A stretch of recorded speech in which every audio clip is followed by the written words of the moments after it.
So one issue is we are approaching the point where AI systems are getting more and more general purpose and smarter across many, many different domains. And that represents a kind of major evolutionary transition in intelligence, where we could be outclassed. A second thing that I worry a lot more about than some people seem to is just the raw speed issue, right? If anybody's played around with ChatGPT, right, and you've asked it to write a little essay or an outline or any kind of language, you know, oh my God, it is so fast, is way faster at writing material than humans could be. And it's not even particularly optimized to be fast in that way. So what we're facing is potentially AI systems that are smarter than any human at doing a wide range of things, but also that are potentially 100, 1,000, maybe 100,000 times faster than humans. And the way I like to think about that is, you know, you might be familiar with the speedster superheroes, like the Flash, right, or Quicksilver, where once they do their kind of super speed and they're running around, it's as if everybody else is just frozen in place.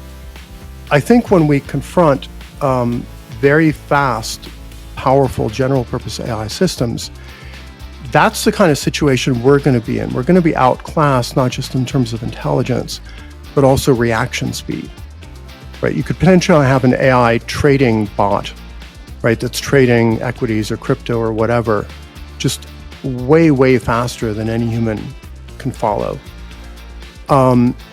You could have military AI applications, right, that can kind of simulate scenarios in terms of tactical applications or firefights, where they can kind of run through like every possible way that they could engage with an enemy, and kind of spin out these simulations and then just completely outclass an opponent in terms of tactics and strategy.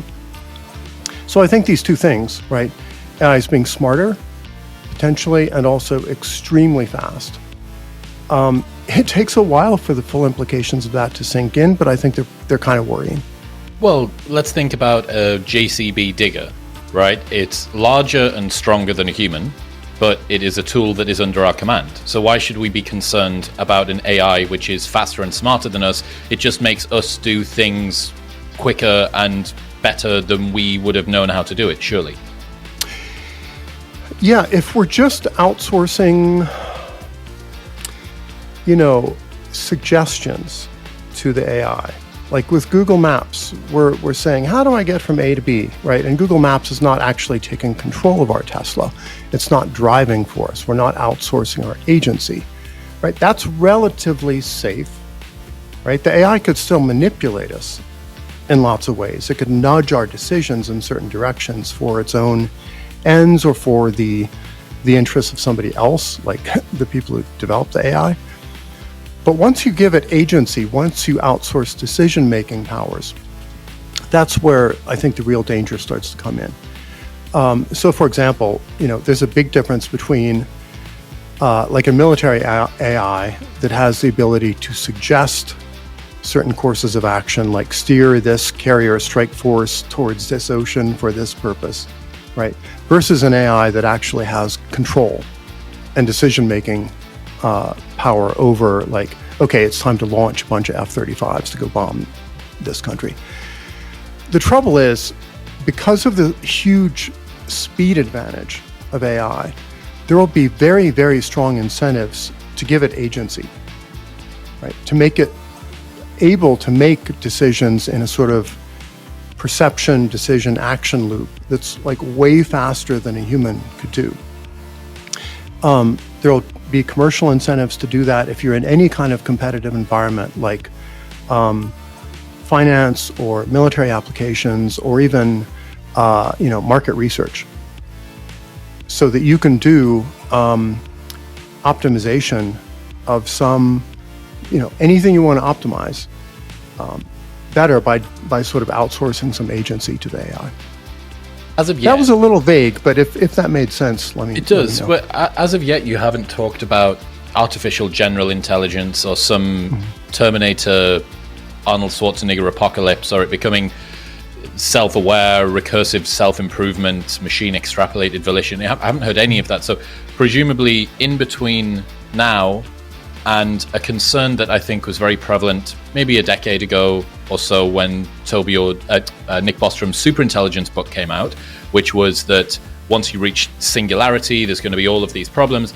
It seems like there's some pretty dangerous gradations between now and there. So what's happened in the world of AI risk concern over the last decade in terms of how that was a problem, it's changed, and then what are the gradations between now and where we could get to in future? Yeah, so when Nick Bostrom, an Oxford philosopher, published Superintelligence, which is a great book, another must-read. It's a little technical, it's challenging. Audible it, don't try and read it. Okay, yeah, that was 2013.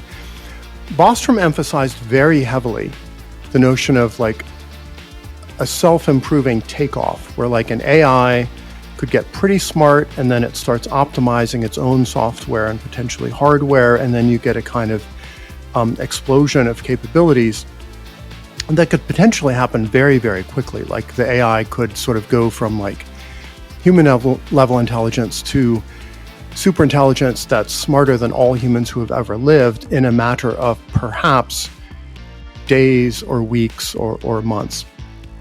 Now that's a super scary scenario. I think it's legit to worry about it.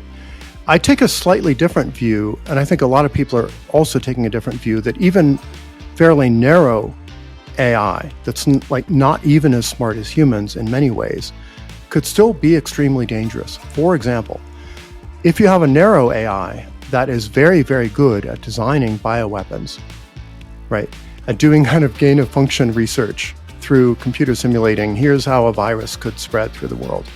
You could have like a bioweapon narrow AI that actually invents an extremely dangerous pandemic, right? And you might think nobody sane would want to do that. Well, there are lots of insane people in the world. There's lots of nihilists and terrorists and degrowthers and people who don't like human civilization who might be motivated to use that kind of narrow AI. You can also have narrow AI applications that could be very politically destabilizing. You could have extremely good video deepfake technology that makes it look as if Vladimir Putin or Xi Jinping or Joe Biden has declared war on some other major nation state, and that provokes an extremely panicked military response, right, that could lead to like global thermonuclear war. And we're not really very ready for that kind of thing. And that stuff could happen, within a couple of years. Like people debate, when will we get artificial general intelligence? It could be 5 years, 10 years, 50 years, who knows?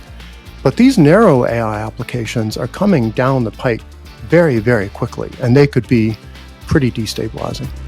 Please make sure to like the video and subscribe to our channel. Leave us a comment down below about what topics you would like to see covered next. Thanks for watching.